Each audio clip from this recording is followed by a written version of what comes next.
Halo sobat sekalian, selamat datang di channel ini. Sebelumnya kita sudah mereview bersama chapter 344. Dan jika kalian menonton konten detail kali ini, pastinya sebagian dari kalian sudah membaca chapter 345. Oke, jadi di chapter 344 ini ada beberapa hal yang perlu dijelaskan lebih lanjut, yaitu mengenai cara kerja Shinso menipu All For One, kemudian bagaimana Monoma memisahkan para villain, dan lain sebagainya yang akan dibahas di konten detail kali ini. Tapi sebelum lanjut, subscribe channel ini biar admin makin semangat buat kontennya. Dan mari kita mulai. Bagaimana cara Shinso menipu All For One? Nampaknya aksi Shinso di chapter 344, yaitu menipu All For One, masih belum jelas. Namun pada dasarnya, cara Shinso untuk menipu All For One sangatlah simpel dan malah akan membuat All For One begitu receh karena dengan mudahnya ditipu oleh Shinso. Oke, jadi begini cara kerja Shinso. Pertama-tama, Shinso melakukan metode cuci otak dengan cara menggunakan quirk brainwash miliknya. Kemudian, efek brainwash aktif dan targetnya adalah ibu dari Aoyama. Mengapa ibu Aoyama yang ditargetkan sebagai jembatan untuk menipu All For One?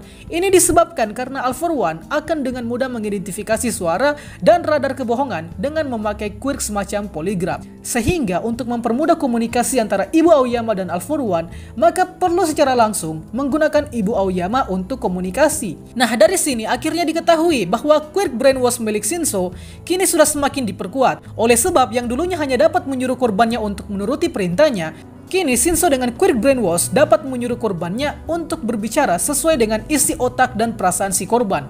Alhasil pada saat All For One berkomunikasi dengan ibu Aoyama, All For One 100% mengidentifikasi bahwa dia sedang berkomunikasi dengan ibu Aoyama. Padahal faktanya pada saat itu, ibu Aoyama sedang dalam kendali quirk brainwash. By the way, kejadian ini terjadi di dua chapter, yaitu chapter 342 dan chapter 344. Mungkin kalian bisa meninjaunya setelah menonton konten ini. Nah, berkat Shinso, akhirnya All For One masuk dalam rencana para hero untuk menjebak dirinya. Dan Shinso juga membantu Aoyama untuk melakukan rencana sesuai dengan rancangan yang dikatakan oleh Aizawa sebelumnya. Yakni Aoyama akan ikut dalam pertempuran dan Aoyama tak akan sendirian saat pertempuran nanti. Yang kini nanti di chapter 344 baru terungkap kalau memang Aoyama akan ditemani oleh Shinso. Yap, lagi-lagi teori kita terbukti di chapter 344 ini. Alasan Shinso bisa ikut dalam perang. Perlu diketahui bahwa Shinso ini sebelumnya belum memiliki izin atau lisensi pahlawan sementara untuk bertindak menggunakan quirknya di pertempuran melawan villain. Sebab Shinso baru akan dipindahkan ke jurusan pahlawan pada tahun kedua atau pada saat kelas 11 nanti.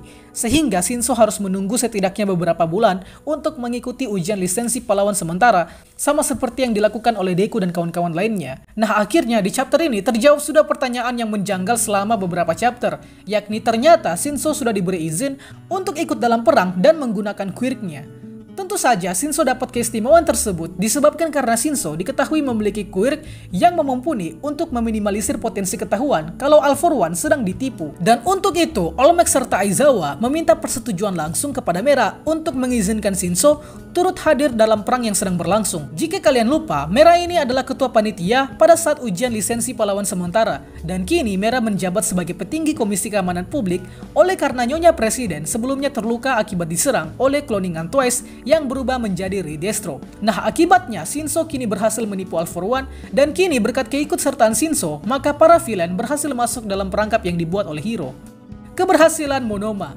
Sesuai dengan janji Bang Hori di tahun lalu, yaitu kalau Monoma akan memiliki peran yang sangat penting di puncak cerita, akhirnya benar-benar terjadi dan bahkan peran Monoma benar-benar vital di pertarungan kali ini.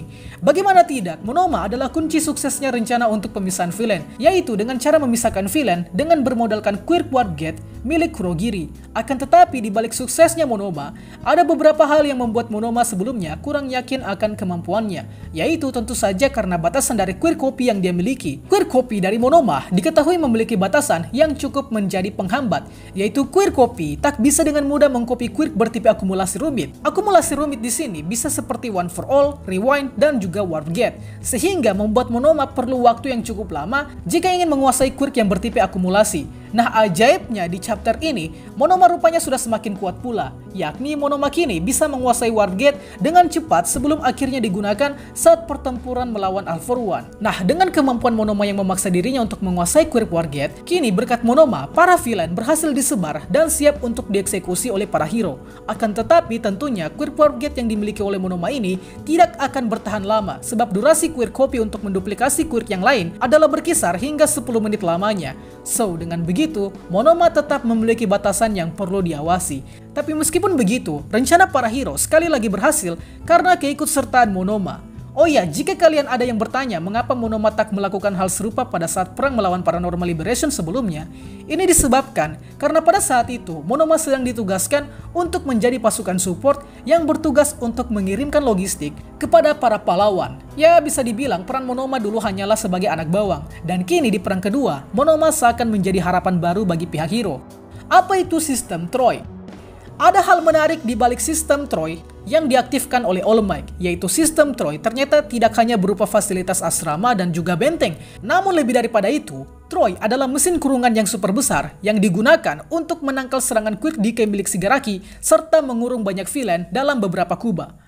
Nah, sistem Troy pada penggunaannya akan dengan cepat mengurung para villain dengan cara muncul dari dalam bawah permukaan tanah, tempat di mana para villain berada, yang kemudian mengurung villain dengan cepat, dan setelahnya kemudian bergerak ke arah tempat Warp Gate diaktifkan oleh Monoma, yang kemudian kuba Troy masuk ke Warp Gate dan diteleportasi ke beberapa tempat berbeda.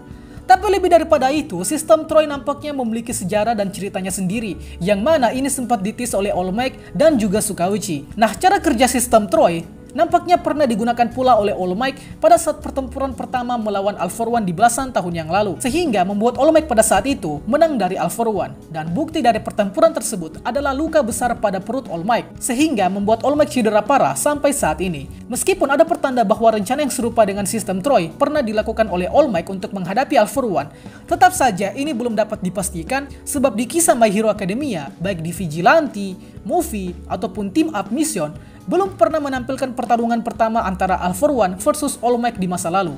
So, mungkin itu saja yang bisa dibahas pada konten detail kali ini. Terus terang saja chapter 344 kali ini begitu padat, sehingga sangat sulit menemukan beberapa hal janggal untuk dibahas di konten detail. Tapi jika kalian menemukan suatu hal yang terjadi di chapter 344 ini, silakan isi di kolom komentar. Itulah pembahasan kita pada kali ini, sangka apabila ada yang kurang, request juga di kolom komentar untuk pembahasan selanjutnya, dan akhir kata, see you next time.